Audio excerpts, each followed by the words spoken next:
E aí, rapaziada, tudo bem? Estamos aqui para mais um vídeo, desta vez para resenhar o espetacular Homem-Aranha, o livro de Ezequiel, quinto volume de Marvel Saga, essa saga do Homem-Aranha de J. Michael Straczynski e John Romita Jr.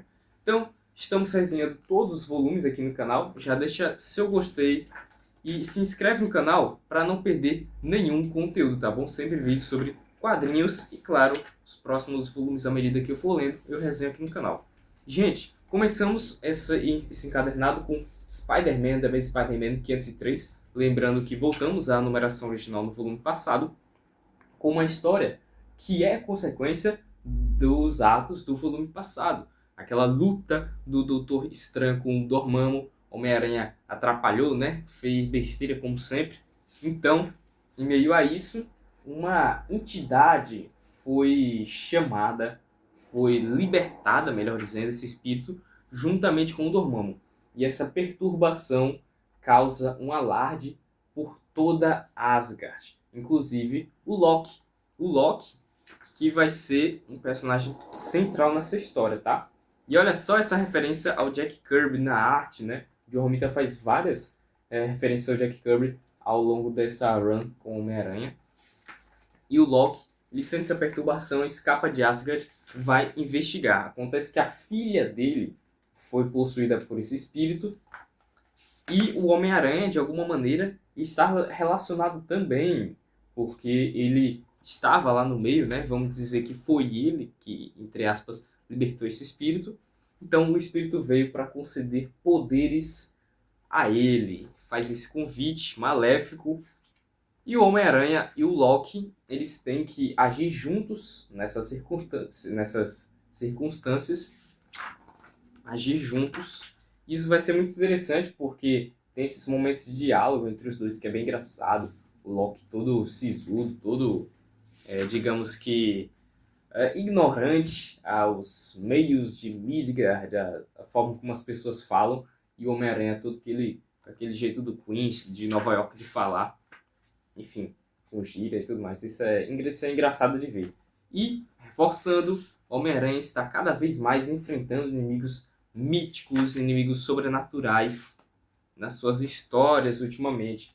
Então, eu não vou contar como é o desfecho dessa história, mas é bem legal, sem grandes consequências cronológicas.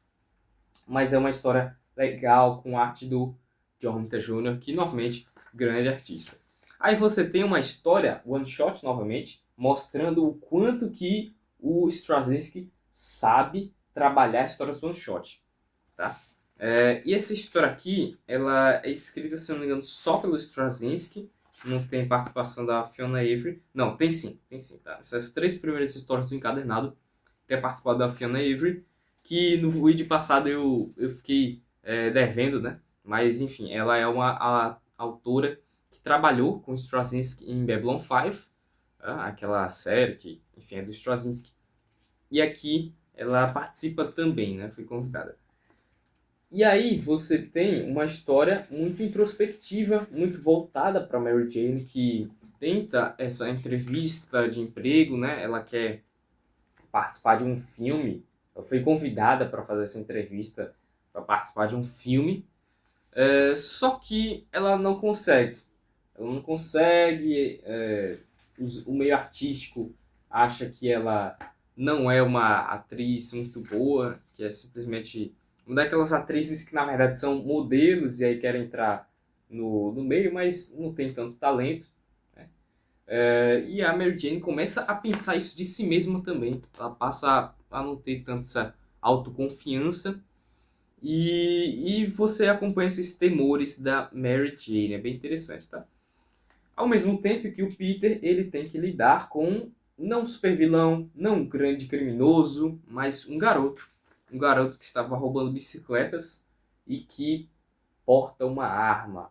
Então o Homem-Aranha ele tem que fazer esse papel não só de impedir que ele machuque alguém, de prender ele, mas de mudar uma vida.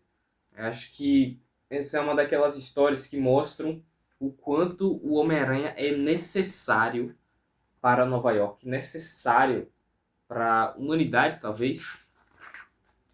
no passo que ele serve com esse papel social, vamos dizer assim, de mudar vidas, fazer essa virada de chave em vidas principalmente de jovens que se voltariam para o crime se não fosse pela ação dele. E essa daí é uma história muito bonita mesmo, muito singela.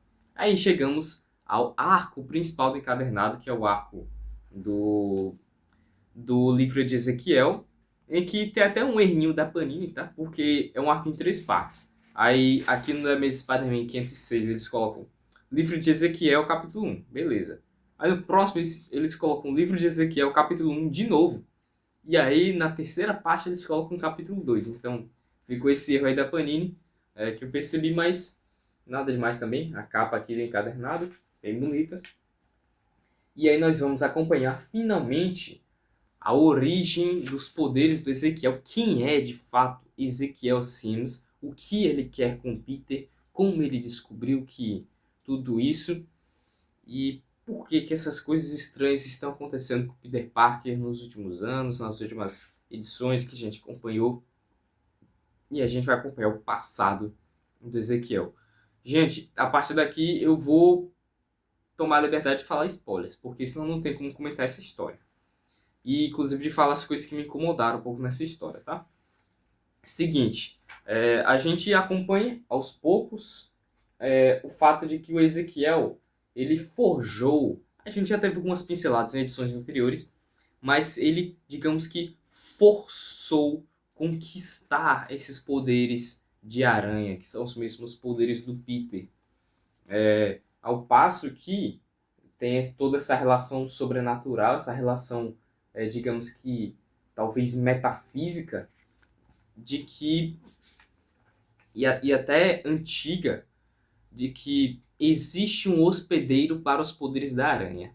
Existe aquela pessoa que carrega em si não só esses poderes extrapolados da aranha, enfim, a força proporcional de uma aranha, o sentido de aranha, poder escalar, agilidade, tudo mais, mas também o espírito caçador de uma aranha, da mesma maneira que uma aranha é uma caçadora no meio animal. E existe um hospedeiro que vai servir nessa relação, digamos que até espiritual. E essa pessoa tem que ser escolhida pela própria força da natureza, vamos dizer assim. Acontece que o Ezequiel forjou isso. E com isso, ele sabia que uma hora a natureza, os espíritos, as entidades iriam buscar ele, iriam cobrar ele em algum momento. E com isso, a solução foi fazer com que o verdadeiro hospedeiro, que um dia iria vir, que ele descobriu, que é o Homem-Aranha, né? Lógico. Fazer com que ele, na verdade, fosse o consumido por essa força e não ele. Tá? Então, acontece que o Ezequiel, sim, ele usou o Peter por esse tempo todo, justamente para fazer com que o Peter morra pelas mãos da entidade da aranha no lugar dele. E aí, novamente, a gente tem toda essa discussão de que, então, foi a ciência ou foi o sobrenatural que concedeu os poderes ao Peter? Você tem ao final dessa história uma explicação que eu achei até que, digamos que razoável, uma explicação satisfatória de que um não anula o outro. O Straczynski, ele veio aqui para acrescentar a mitologia do Homem-Aranha, não para alterar a sua origem.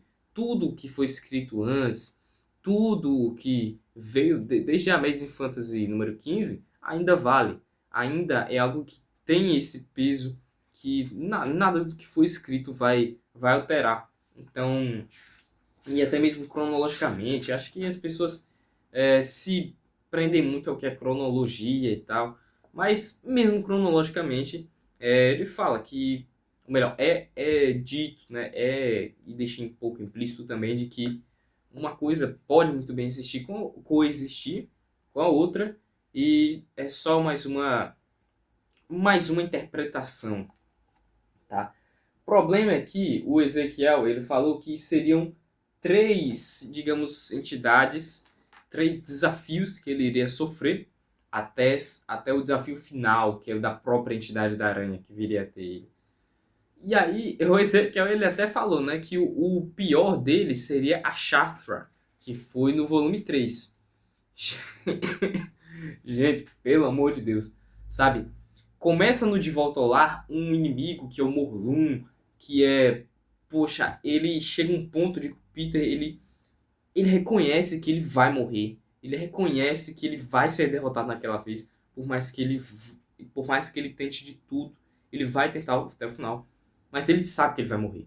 Ele sabe que ele não vai conseguir, muito provavelmente. Então você tem todo aquele momento emocionante. É uma história muito emocionante. Uma história repleta de ação. Uma história que põe o Homem-Aranha a um limite físico, a uma exaustão mental também, de pressão, que poucas vezes eu vi antes na história dos quadrinhos. Claro, foi a primeira história do Homem-Aranha que eu li essa, mas eu li muita coisa depois também, que foi escrita antes, e o De Volta ao Lar é de fato um arco que é uma história redondinha, uma história muito boa mesmo.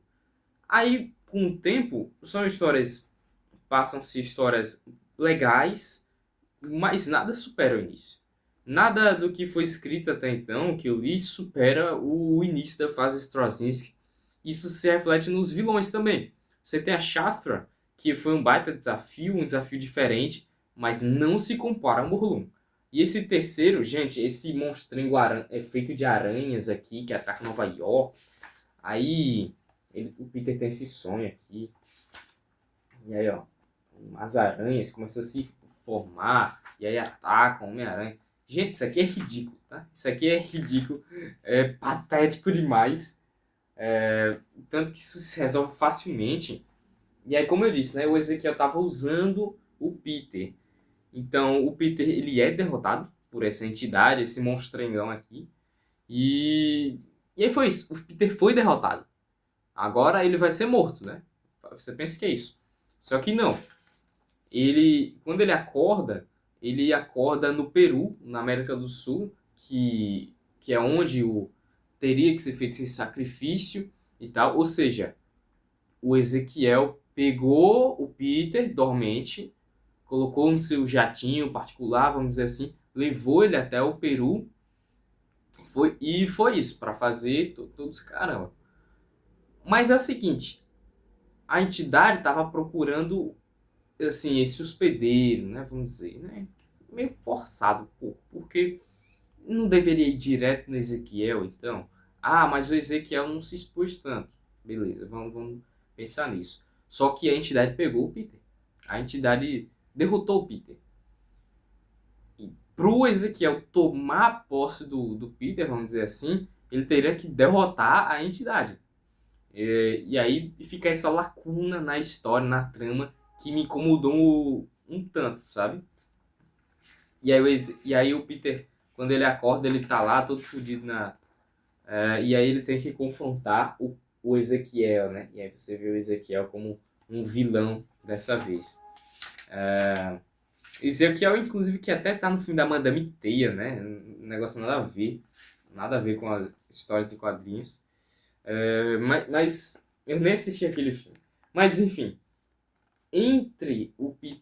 Enquanto o Peter estava dormente, ele tem algumas visões e tem alguma comunicação com a própria entidade da aranha.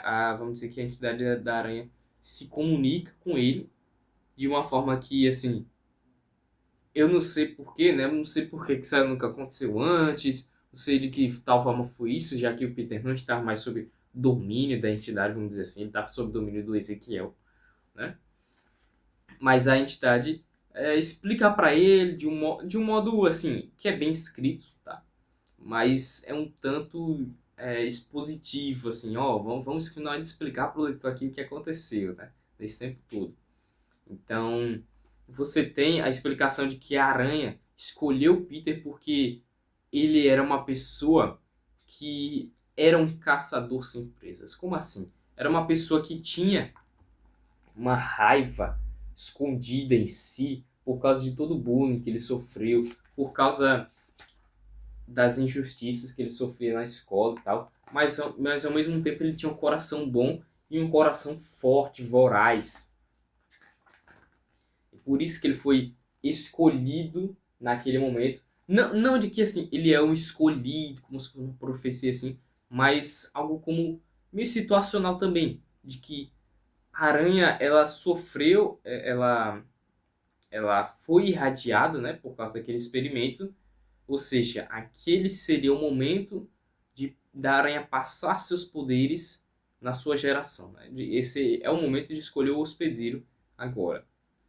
E dentre a situação que estava lá, mas como algo causal e não de finalidade, escolheu o Peter porque aquela era, digamos que a melhor opção, a opção que mais fazia sentido para o que a aranha necessitava. E quando eu digo aranha, não é tipo, uma aranhazinha, mas digamos que esse escopo todo do espírito das aranhas.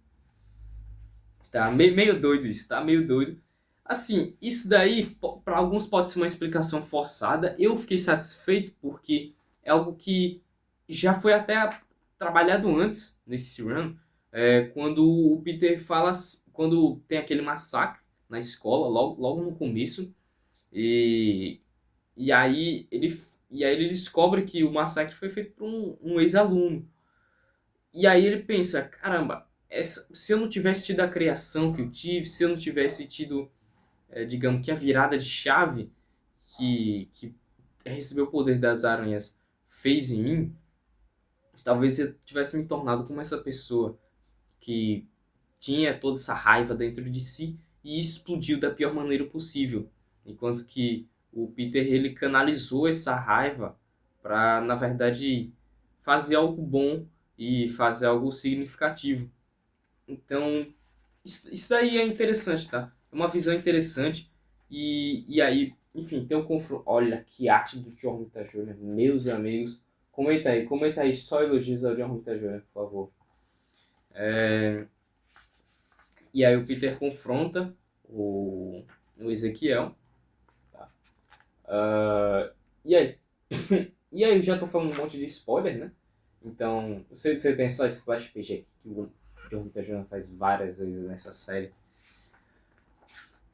E aí você tem um momento em que o Peter, ele efetivamente é derrotado, começa o sacrifício, e aí o Ezequiel, ele toma contato, ele assim, digamos que toma um contato espiritual dele com o Peter e o Peter com ele, por causa que eles dois são os hospedeiros da aranha, né, naquele momento, quando deveria existir só um. Então o Peter está para ser consumido, está para ser morto, e o Ezequiel salva o Peter por um último momento. E aí você tem toda essa explicação desse cara antigo aqui, desse índio, que ele dá uma explicação que o Ezequiel, que é até interessante também o que ele fala, de que o Ezequiel ele queria o poder para fazer algo bom, mas ele na verdade nunca fez essa boa ação, esse algo bom que ele prometeu. Então, e ele fala que o Ezequiel era uma perdida porque ele nunca tinha percebido que ele sempre pôde fazer o bem, né? E aí tem toda a questão do altruísmo que está na essência do personagem do Homem-Aranha. E é isso, gente. Fica um vídeo longo, bem mais longo do que deveria, mas eu queria comentar o que eu achei dessa história, porque é um ápice da fase do Straczynski, que é uma fase que eu já comentei para vocês o quanto que eu gosto. Inclusive é o último volume com desenhos do John Romita Jr. Ele só vai voltar ao título do Homem-Aranha depois que o Straczynski sai, tá? Então, é isso, minha gente. Muito obrigado por terem assistido a este vídeo. Se você assistiu até o final, comenta aí. Sei lá. Comenta aí. John Romita Jr. é o cara. É isso, minha gente. Muito obrigado. Até a próxima. Tchau.